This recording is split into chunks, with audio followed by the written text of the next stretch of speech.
ఇక్కడున్న share button use చేసి వీలైనంత ఎక్కువ మందికి వీడియో పంపించండి. కాంతారాకు ఉన్న చాప్టర్ 1 కాంతారాకు ఉన్న బిగ్గెస్ట్ పాజిటివ్స్ ఈ సినిమా యొక్క quality, VFX, Rishab Shetty and మిగతా వాళ్ళ పెర్ఫార్మెన్సెస్, ఈ director, music director Ajay Loknath. ఇది ఈ 5 అంశాల కలయిక భయంకరమైనటువంటి అవుట్పుట్ని ఇచ్చింది ఈ సినిమాలో. ఇక నెగిటివ్స్ చూస్తే కాస్తంత కనెక్ట్ అవ్వలేని స్టోరీ, కనెక్ట్ అవ్వలేని ఎమోషన్స్, సినిమా చాలా చోట్ల గ్రాఫ్ డౌన్ అవుతూ ఉండడం, ఇవి ఈ సినిమాకున్న నెగిటివ్స్గా చెప్పుకోవచ్చు. సినిమా ఎత్తుకోవడమే చాలా మంచి గ్రిప్పింగ్ పాయింట్తో తీసుకున్నాడు. దాని తర్వాత అంతా కూడా ఫిల్లింగ్ ఎపిసోడ్స్తో ఫిల్ చేసేసాడు. నాకు చాలా ఇష్టం కాంతార ఫస్ట్ పార్ట్, చాలా ఇష్టం. ఒక ఫోక్లోర్ని, అంటే ఒక జానపదాన్ని ఇండియా వైడ్ అందరూ మెచ్చుకునేలాగా కన్నడ జానపదాన్ని ఇంత బాగా చూపించచ్చా అనేది నేను అసలు అప్పుడు స్పెల్ బౌండ్ అయిపోయా. నేను ఇంత బాగా ఒక జానపదాన్ని, ఫోక్లోర్ని జనాల్లోకి తీసుకెళ్ళొచ్చా, ఎంతగా కనెక్ట్ అయ్యేలా చేయొచ్చా అనేది నేను నిజంగా ఇంప్రెస్ అయిపోయా. అయితే ఇందులో అది కాస్త మిస్ అయింది అనిపించింది. అది సెకండ్ హాఫ్లో కవర్ చేసుకోగలడు, ఫస్ట్ హాఫ్ వరకు మిస్ అయింది. ప్రీ ఇంటర్వెల్ బ్యాంగ్ని చాలా బాగా సెట్ చేసుకున్నాడు. మ్యూజిక్ డైరెక్టర్ కానీ, ఇంటర్వెల్ బ్యాంగ్లో పనిచేసిన విఎఫ్ఎక్స్ టీమ్ కానీ హాలీవుడ్ లెవెల్ విఎఫ్ఎక్స్ చూపించారు.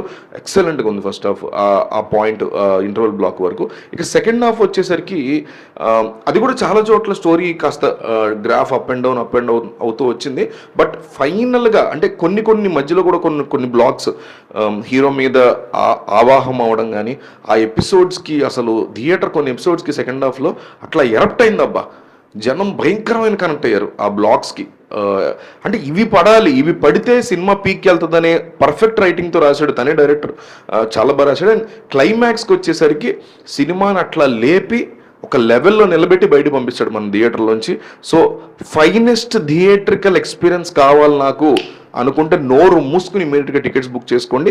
Of course there are flaws, definitely flaws ఉన్నాయి మూవీలో.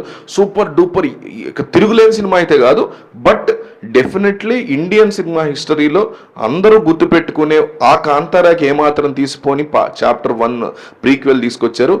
తీసిన విధానం కానీ, టెక్నికాలిటీ కానీ, విఎఫ్ఎక్స్ కానీ, క్వాలిటీ కానీ, ఇవన్నీ సినిమాలో ఉన్న అనేక రకాల ఫ్లాస్ని కప్పిపుచ్చేసాయి. అవి కూడా లేకపోయి ఉంటే మాత్రం ఈ cinema sky is the limit లాగా రెచ్చిపోయి ఉండేది.